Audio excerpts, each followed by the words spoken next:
Hello students, welcome to perfect mathematics classes. मैं आपका math गुरु engineer Rakesh Kumar, ex faculty of Resonance Kota. हम लोग अभी मैट्राइसेस में टाइप्स ऑफ मैट्राइसेस पढ़ रहे थे और इक्वल ऑफ मैट्राइसेस आज के क्लास में हम लोग करेंगे और एनसीईआरटी का प्रॉब्लम भी बनाएंगे और बहुत कुछ होगा। तो शुरू करते हैं। इक्वल ऑफ मैट्राइसेस 15 तक हो चुका था, ठीक है। अब ये 16 में होगा। तो पीएमसी 16 नंबर में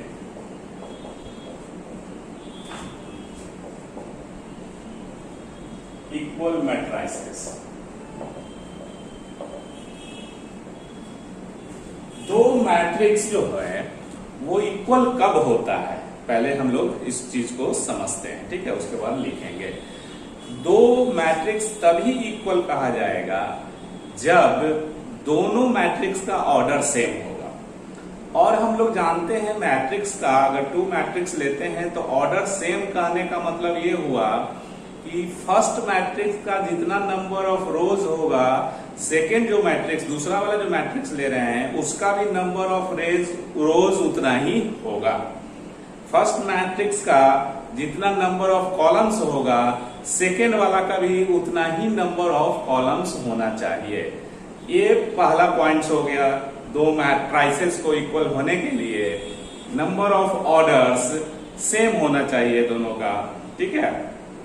दूसरा पॉइंट क्या होता है कि जब दो मैट्रिक्स को हम लोग बोलेंगे कि ये दोनों इक्वल है, तो उसके लिए दोनों का जो कॉरस्पॉन्डिंग एलिमेंट्स है वो दोनों का इक्वल होना चाहिए। Corresponding elements of two matrices should be equal, ठीक है।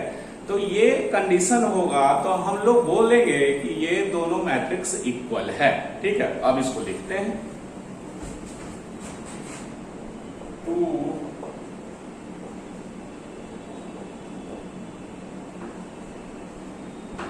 Are said to be equal if पहला condition number of order will be same, order of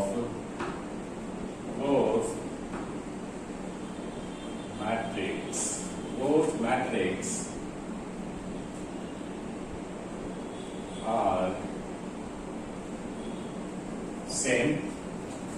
that is order same होने के लिए क्या होना चाहिए, number of rows of first matrix is equal to number of rows of second matrix. ये condition हो गया ऑर्डर के लिए। और दूसरा और क्या होना चाहिए, number of columns of first matrix is equal to number of columns of second matrix. ये दोनों सेम होना चाहिए। Order of both matrix are same. Number of rows of first matrix is equal to number of rows of second matrix. Number of columns, that is first matrix का number of columns of second matrix. तो और ये अगर condition रहा तो order same कहलाता है। दूसरा कंडीशन क्या हो गया, ये ऑर्डर के लिए इतना लिखें कि ऑर्डर कब सेम होगा, उसके लिए दो मैट्रिक्स इक्वल कब होगा, जब ऑर्डर दोनों का सेम हो, साथ साथ corresponding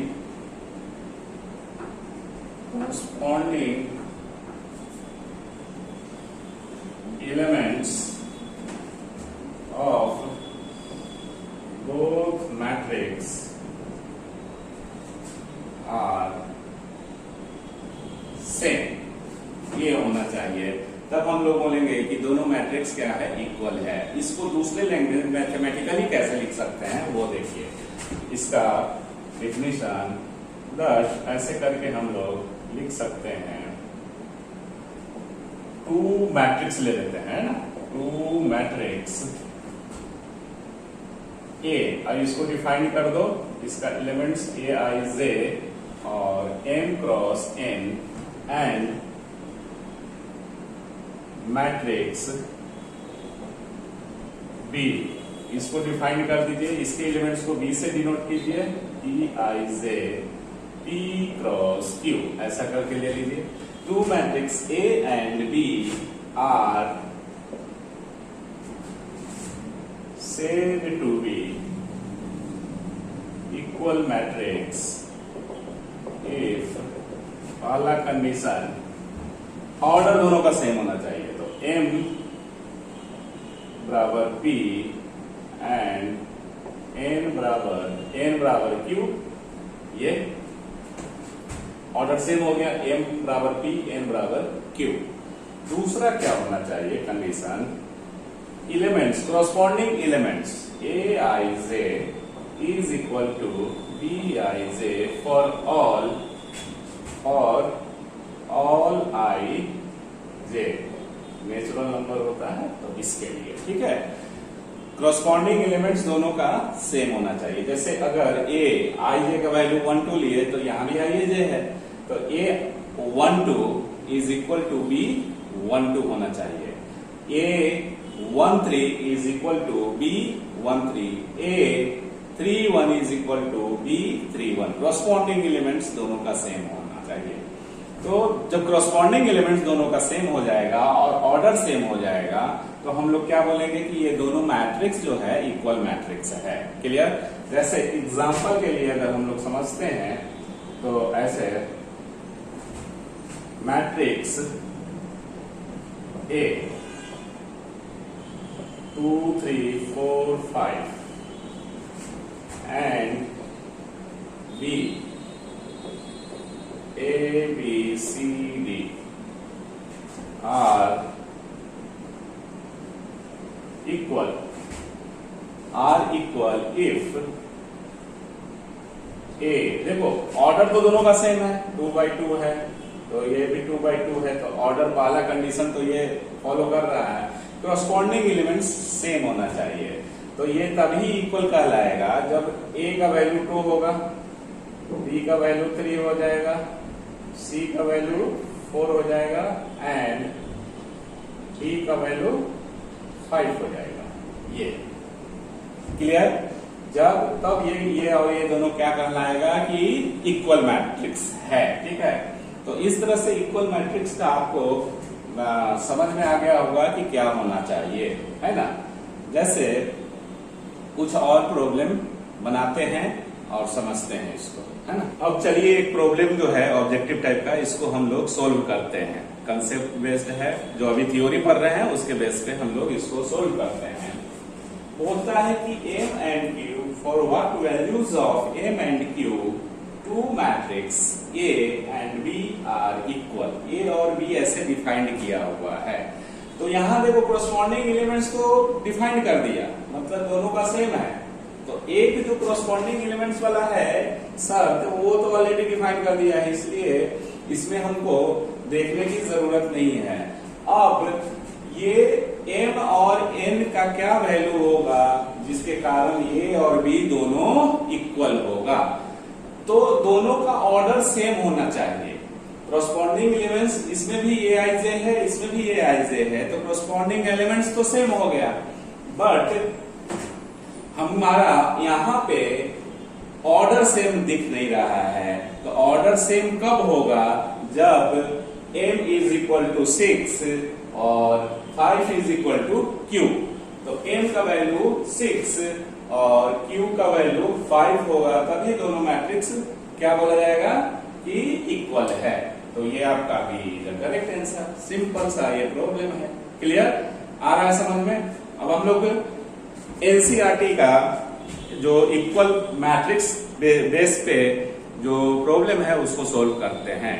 कुछ प्रॉब्लम आपको सोल्व करने के लिए देंगे, उस एक्सरसाइज का बनाइएगा, ठीक। चलो बच्चों, अब एनसीईआरटी का एक्सरसाइज 3.1 का प्रॉब्लम बनाते हैं इक्वल मैट्रिक्स पे जो बेस्ड है।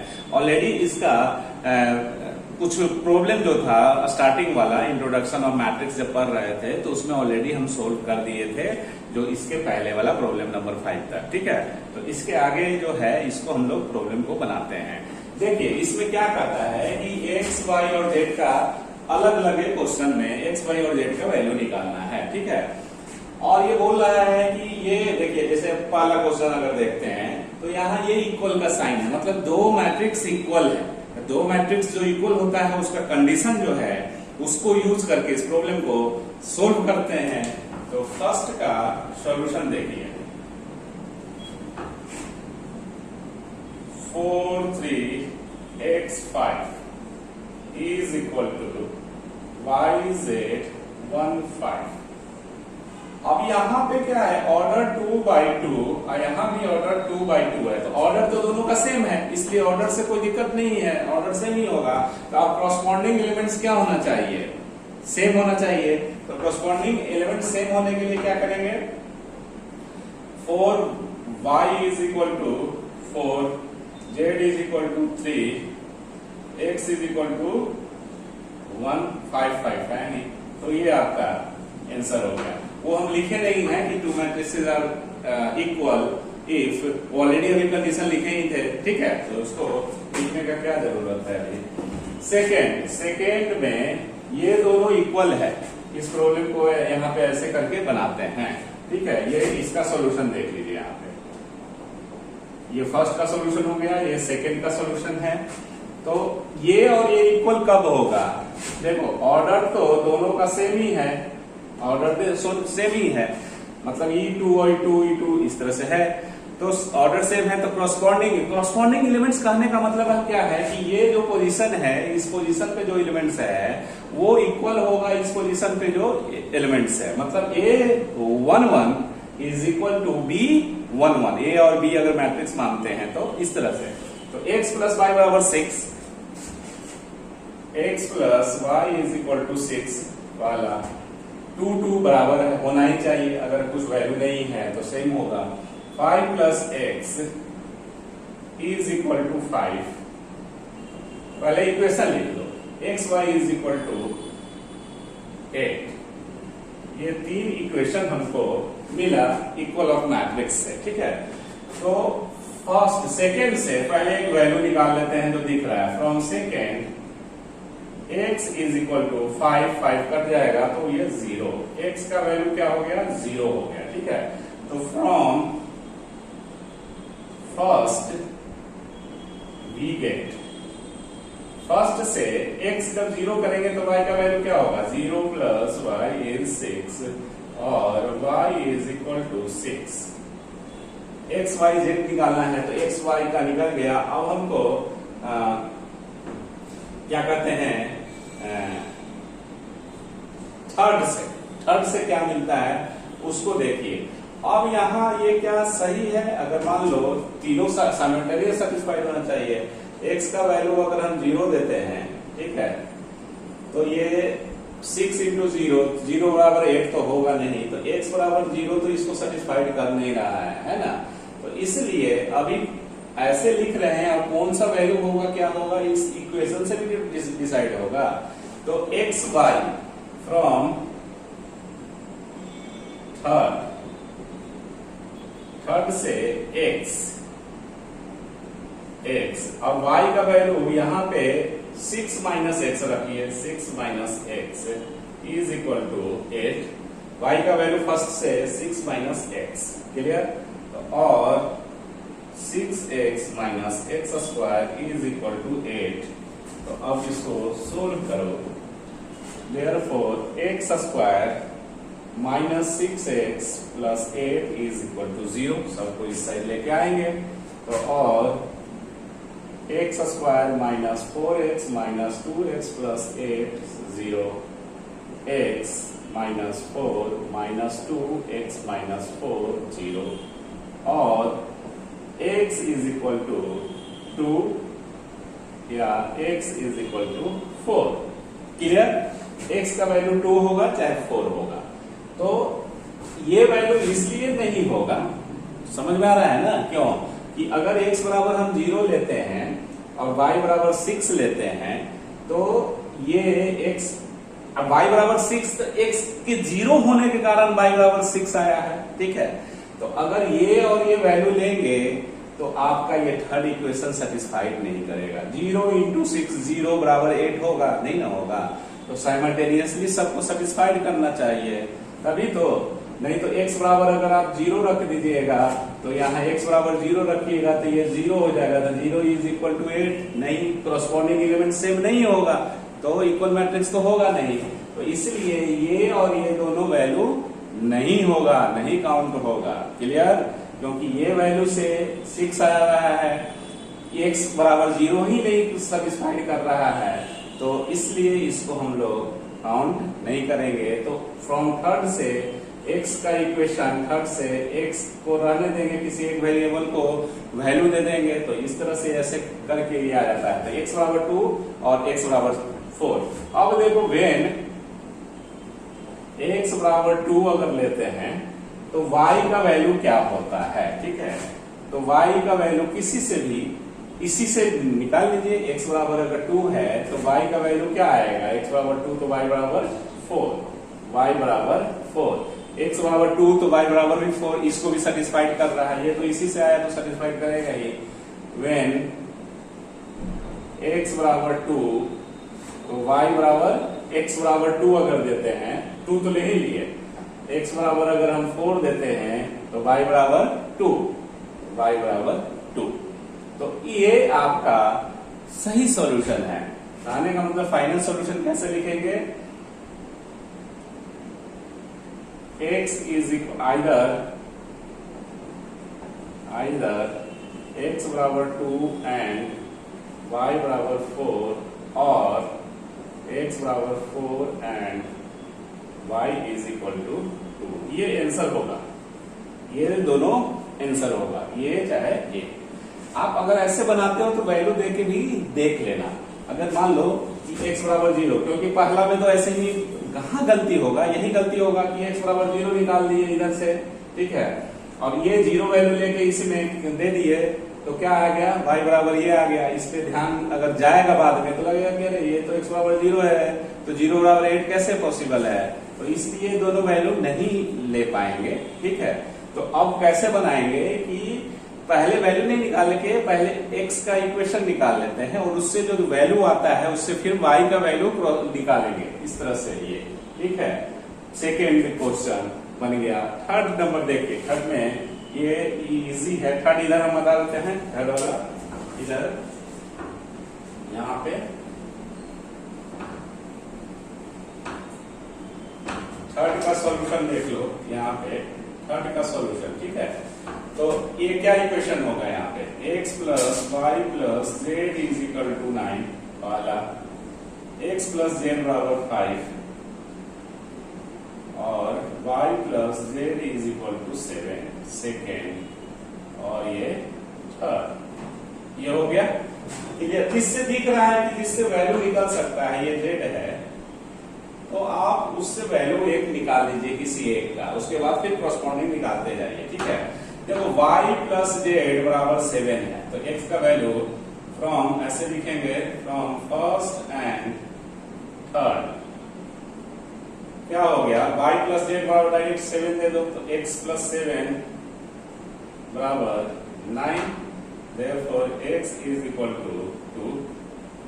x बराबर क्या हो गया, 2 हो गया। अब जब x बराबर 2 हो गया तो z बराबर क्या हो जाएगा, from second z is equal to z, x बराबर 2 तो z बराबर 3, ये हो गया, ठीक है। इधर ऐसे करके अब y और z बराबर 3 तो y बराबर क्या हो जाएगा, from third y is equal to z बराबर 3 रखिए तो 4, 7 और इधर आएगा 3 तो 4, ये, ठीक है। तो x का 2, z का 3 और y का 4, ठीक है। तो अब x y z जोड़ो, देखो इसे मैच कर लो, 4 3 7 2 9, ये हो गया 9 हो गया। x और z 3 और 2 5, y और z कितना बनेगा, y 4 और 3 7 तो 7, एक ही वैल्यू आ रहा है ना, अलग अलग तो आ नहीं रहा है कि x के एक वैल्यू के लिए इक्वेशन सेटिस्फाइड नहीं हो रहा था, तो इसलिए ये सब आंसर हो जाएगा, ये आंसर और एक आंसर। ठीक है, एक प्रॉब्लम जो एनसीईआरटी में बहुत अच्छा क्वेश्चन है, ऑब्जेक्टिव क्वेश्चन दिया हुआ है, उसको अब सोल्व करते हैं। बाकी आप एक्सरसाइज को बनाइएगा, इसमें एक दो क्वेश्चन और है, दो बना लीजिएगा, एक है इसका लास्ट वाला क्वेश्चन, उसको हम लोग सोल्व करते हैं। ठीक है, चलो बच्चों अभी इस क्वेश्चन को प्रॉब्लम नंबर 9 एनसीईआरटी एक्सरसाइज 3.1 को सोल्व करते हैं। ये बहुत ही उम्दा क्वेश्चन है, बहुत ही अच्छा क्वेश्चन है, तो इसको बनाते हैं और देखते हैं कि क्या रिजल्ट आता है। सॉल्यूशन, देखिए दो मैट्रिक्स यहाँ इक्वल है, तो ये ऑर्डर तो सेम ही है, इसलिए ऑर्डर का तो यहाँ पे कोई हम लोग को कुछ क्वेश्चन मार्क है ही नहीं कि क्या करेंगे कि ऑर्डर सेम होगा, ऑर्डर ऑलरेडी सेम है।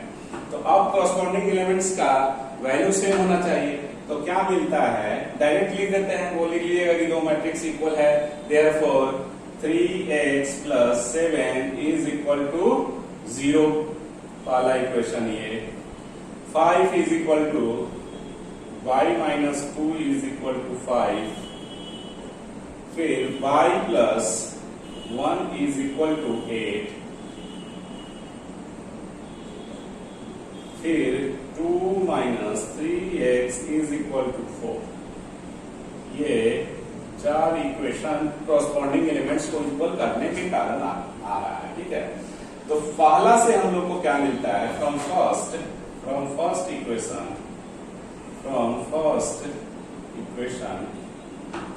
we get 3x is equal to -7, इसलिए x इज -7/3, ये आ रहा है। ठीक है, अब सेकेंड से क्या आ रहा है, सबसे देख लो क्या आ रहा है value, from second we get y is equal to 7, ये आ रहा है 7। ठीक है, और थर्ड से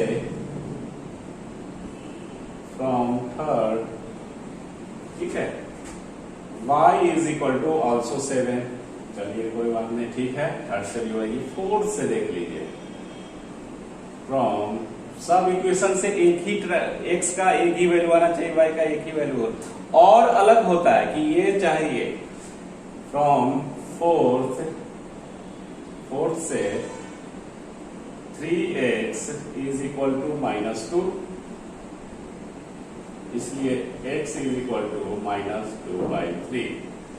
अब यहां देखो y का ये दो वैल्यू तो ठीक है, मतलब 7 7 ये है, अब x का दो वैल्यू आ गया। ठीक है, तो x का दो वैल्यू आ गया, तो x का दो वैल्यू एट ए टाइम संभव नहीं है। कहने का मतलब दो वैल्यू एट ए टाइम अगर होगा तो वो दो मैट्रिक्स इक्वल नहीं होगा। जैसे फॉर एग्जांपल इसको ऐसे और समझते हैं, मान लो, ठीक है, x का वैल्यू -7/3 लेते हैं कि ये वैल्यू लेते हैं, क्या देखते हैं कि रिजल्ट आता है। x बराबर -7/3 अगर हम डालते हैं तो ये आपको क्या हो जाएगा, ये 0 हो जाएगा। -7/3 डालेंगे x का वैल्यू तो ये 0 हो जाएगा, which is equal to 0। Very good. 5 y का वैल्यू 7 लिए तो 7 में से 2 गया 5, ठीक है, y का तो कोई ये नहीं है, 7 लिए तो 8 हो गया, ये भी है। अब x का वैल्यू अगर हम मान लो ये लेते हैं, ठीक है, तो यहाँ पे 2 - 3 इंटू -7/3 ये वैल्यू के लिए इज इक्वल टू, ये 3 से कट गया, -+9, तो ये इसका वैल्यू x के -7/3 के लिए 9 आता है, which is not equal to 4। तो वो कैसे x बराबर -7/3 होगा, नहीं होगा। अगर मान लो कि x बराबर -2/3 देते हैं, रखते हैं इस इक्वेशन में, इस सब जो आ रहा है उससे जो निकला है इसमें रखते हैं कि इक्वल हो रहा है कि नहीं, कॉरस्पॉन्डिंग एलिमेंट तो सेम होना चाहिए ना। इसका वैल्यू x के -7/3 के लिए 9 आ रहा है, तो अब ये 4 है, तो which is not equal to 4। ठीक है, तो x का वैल्यू -7/3 तो होगा ही नहीं।